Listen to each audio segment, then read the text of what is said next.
pôle socio-juridique.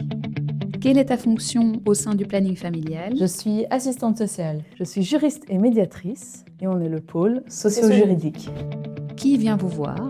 Globalement, tout le monde peut venir en consultation, que vous soyez domicilié à Evere ou pas, que vous soyez déjà venu au planning ou pas. Les consultations sociales sont sur rendez-vous et sont totalement gratuites. Pour les consultations juridiques ou de médiation, elles sont également sur rendez-vous et leur prix dépend de vos revenus. Pourquoi vient-on vous voir?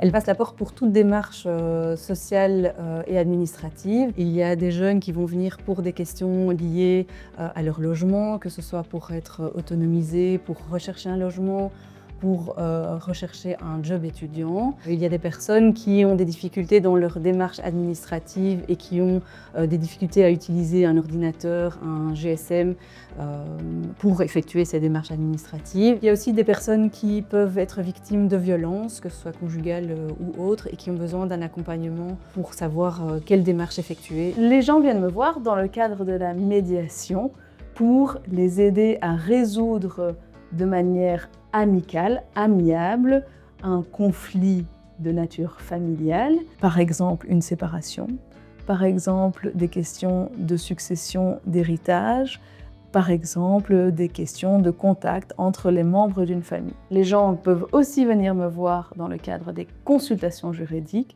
pour répondre à toutes leurs questions juridiques, principalement sur des questions de droit familial, des questions par exemple dans le cadre d'une séparation, autour du logement familial, autour d'une succession, autour de contacts entre des parents et des grands-parents et des petits-enfants, mais aussi des questions pourraient concerner les logements, le contrat de bail, ou même les relations entre voisinage, qu'est-ce qu'on peut faire et ne pas faire dans son jardin.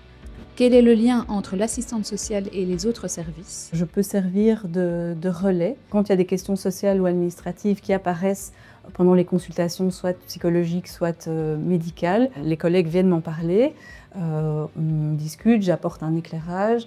Quelle est la différence entre une consultation juridique et une médiation? Dans le cadre du conseil juridique, c'est une réponse personnalisée à une question que vous vous posez. Et donc, je prends le temps alors d'analyser la demande, de éclairer la situation et de pouvoir répondre précisément. Le cadre de la médiation me fait prendre un autre rôle. Je suis alors plutôt une aide neutre dans le but d'obtenir une résolution du conflit qui soit créée, élaborée par les parties qui viennent me voir.